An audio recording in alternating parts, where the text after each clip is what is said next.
अगर आपको डायबिटीज़ का मर्ज़ है तो आपको चंद बातों के बारे में मालूमात हासिल करना इंतहाई ज़रूरी है। इसमें इंसुलिन, कार्बोहाइड्रेट्स और उनका ग्लूकोज के ऊपर इफ़ेक्ट जानना इंतहाई ज़रूरी है। आइए जानते हैं इस वीडियो में कि इंसुलिन, कार्बोहाइड्रेट्स का डायबिटीज़ में शुगर पे क्या इफ़ेक्ट हो सकता है।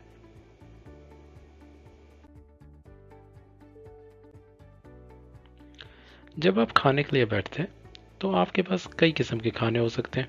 इनका शुगर पे क्या असर होगा, आइए जानते हैं।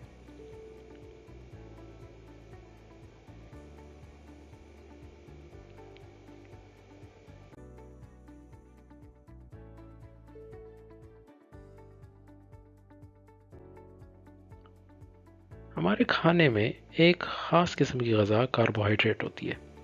कार्बोहाइड्रेट हमारे मैदे में जब हज़म होता है तो ग्लूकोज की फॉर्म में ब्लड में रिलीज़ हो जाता है।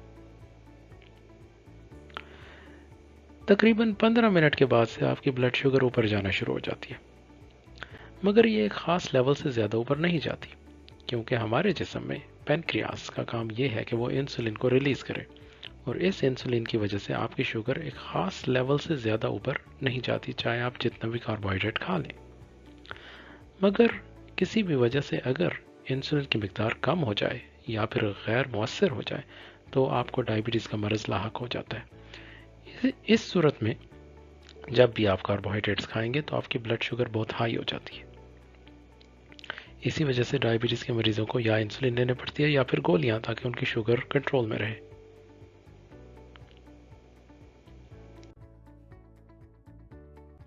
कार्बोहाइड्रेट्स क्या हैं? ये हमारी ग़ज़ा का एक ख़ास हिस्सा है और तकरीबन हर किस्म की खुराक में पाए जाते हैं।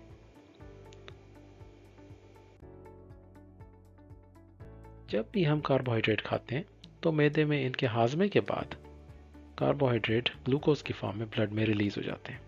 ये ग्लूकोज हमारे दिमाग के लिए एनर्जी है। जब किसी को डायबिटीज़ हो तो वो इस ग्लूकोज को इस्तेमाल नहीं कर पाते। इसी वजह से डायबिटीज़ के मरीजों को कमज़ोरी का सामना होता है, जबकि उनकी ब्लड शुगर बहुत ही ऊंची होती है।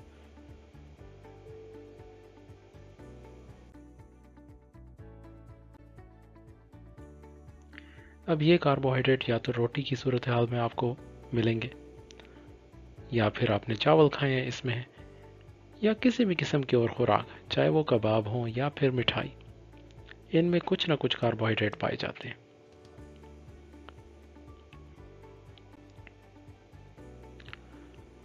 कार्बोहाइड्रेट्स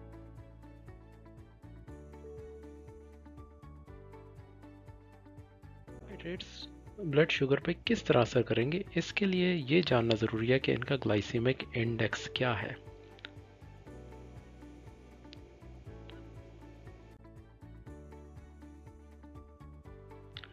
ग्लाइसेमिक इंडेक्स एक खास किस्म का नंबर होता है जो हर किस्म की खुराक के लिए कैलकुलेट किया जाता है। मिसाल के तौर पे लो ग्लाइसेमिक इंडेक्स उस खुराक को कहते हैं जिसका ग्लाइसेमिक इंडेक्स 55 से कम हो।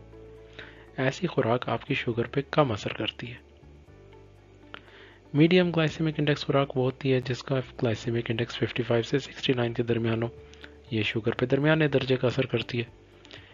इसी तरह हाई ग्लाइसेमिक इंडेक्स खुराकें वो हैं जो आपकी ब्लड शुगर को 70 से ज़्यादा, इस किस्म की खुराक आपकी ब्लड शुगर को ज़्यादा असरअंदाज करती है। साथ वाले ग्राफ में आप देख सकते हैं कि ब्लड शुगर पर किस किस्म का असर हो सकता है जबकि ग्लाइसेमिक इंडेक्स ज़्यादा हो या कम। इसीलिए डायबिटीज़ के मरीजों के लिए बेहतरीन खुराक वो है जिसमें ग्लाइसेमिक इंडेक्स कम हो। हमारी अमूमन खुराक में दरमियाने दर्जे का ग्लाइसेमिक इंडेक्स पाया जाता है, जबकि हाई ग्लाइसेमिक इंडेक्स की खुराक सिर्फ उस सूरत हाल में डायबिटीज़ के मरीज़ ले सकते हैं जब उनको हाइपोग्लाइसीमिया हो रहा हो या फिर उनको एक्सरसाइज के लिए एनर्जी की ज़रूरत है। फ्रूट में भी शुगर पाई जाती है। आम तौर पे फ्रूट की शुगर लो से मॉडरेट ग्लाइसेमिक इंडेक्स में होती है, क्योंकि फ्रूट में काफ़ी ज़्यादा फाइबर पाया जाता है। कुछ फ्रूट ऐसे भी हैं जिसमें ग्लाइसेमिक इंडेक्स हाई हो, जैसे कि तरबूज या फिर अनानास।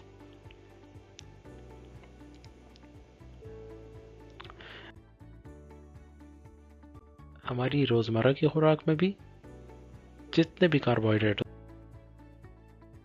हैं उनका मुख्तलिफ किस्म का ग्लाइसेमिक इंडेक्स है। मिसाल के तौर पे आप देख सकते हैं कि चपाती, स्पगेटी, सैलड्स लो ग्लाइसेमिक इंडेक्स, सैलड्स में तकरीबन कार्बोहाइड्रेट ना होने के बराबर होते हैं। इसी तरह ब्राउन राइस या पिज़्ज़ा दरमियाने दर्जे का ग्लाइसेमिक इंडेक्स है। वाइट राइस और टोस्ट या फिर पोटैटो हाई ग्लाइसेमिक इंडेक्स।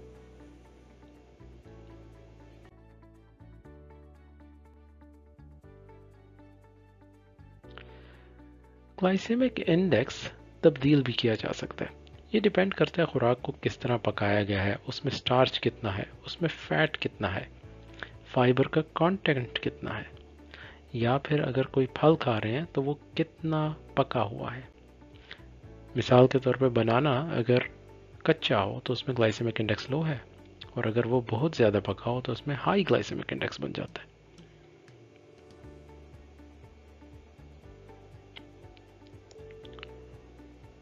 ये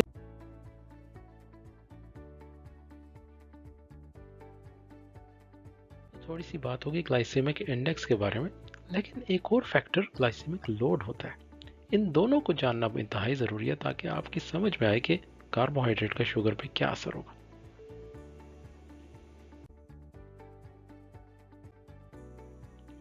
ग्लाइसेमिक इंडेक्स का मतलब यह है कि ग्लूकोज किस तेज़ी के साथ ऊपर जाएगा। ग्लाइसेमिक लोड का मतलब यह है कि किस हद तक ऊपर जाएगा, क्योंकि ये ग्लूकोज का पोर्शन डिपेंड करता है।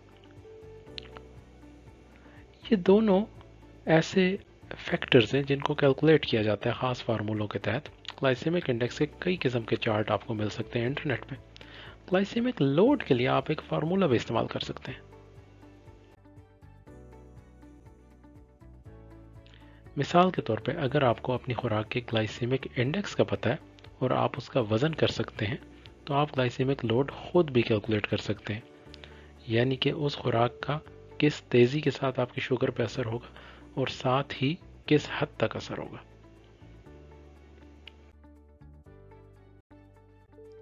मिसाल के तौर पे हम देखते हैं इन दो फ्रूट्स को, बनाना जो कि normally low to moderate glycaemic index में आता है, और वाटरमेलन यानी कि तरबूज जो कि हाई ग्लाइसेमिक इंडेक्स में आता है। अगर हम इनके ग्लाइसेमिक लोड को भी देखें तो कुछ इस किस्म का प्रोफाइल बनेगा।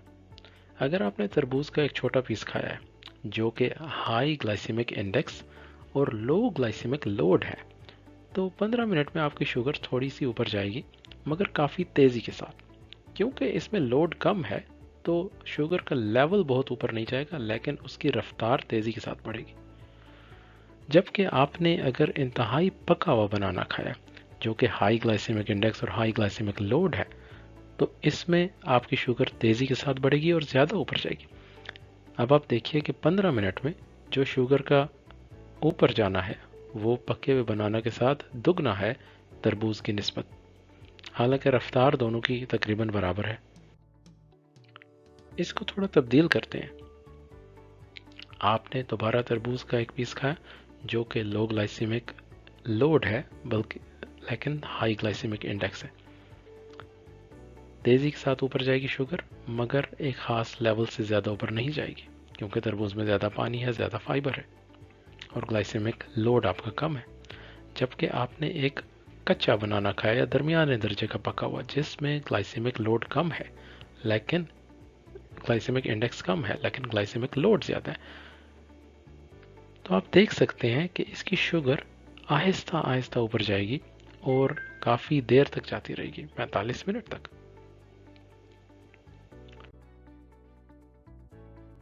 मतलब ये हुआ कि सबसे ज़्यादा ख़तरनाक खुराक वो है जिसमें हाई ग्लाइसेमिक इंडेक्स और हाई ग्लाइसेमिक लोड है। मिसाल के तौर पे फुल शुगर कोका कोला। इसी वजह से आपको चाहिए कि ग्लाइसेमिक इंडेक्स के साथ साथ आप ग्लाइसेमिक लोड का भी ख्याल करें। ये टेबल आपको एक सादा सी मिसाल दे सकता है, जैसे कि तरबूज, मूंगफली, लोबिया, ब्राउन फ्लेक्स, शहद, ये सब लो ग्लाइसेमिक लोड या मॉडरेट ग्लाइसेमिक लोड में आते हैं और आप देख सकते हैं कि इसका भी एक नंबर है कैलकुलेटेड। इसी तरह कोका कोला कॉर्न फ्लेक्स या किशमिश हाई ग्लाइसेमिक लोड में आते हैं, जिनके अंदर लोड बहुत ज़्यादा है। अगर आप इसे ज़्यादा मकदार में खाएंगे तो आपकी शुगर बहुत तेज़ी के साथ ऊपर जाएगी और ज़्यादा लेवल तक ऊपर जाएगी।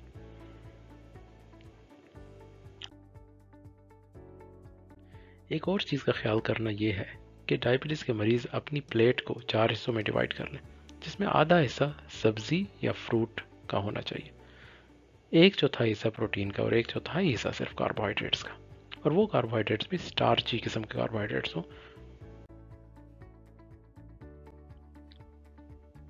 इसका मतलब यह है कि अगर आप लो ग्लाइसेमिक इंडेक्स और लो ग्लाइसेमिक लोड का ख्याल रखते हुए अपनी खुराक के लेबल पढ़ते हुए, कार्बोहाइड्रेट के बारे में मालूमात हासिल करते हुए और अपनी खुराक का वज़न करते हुए डायबिटीज़ को मैनेज करेंगे तो आपकी शुगर इंशाल्लाह ज़्यादा ऊपर नहीं जाएगी।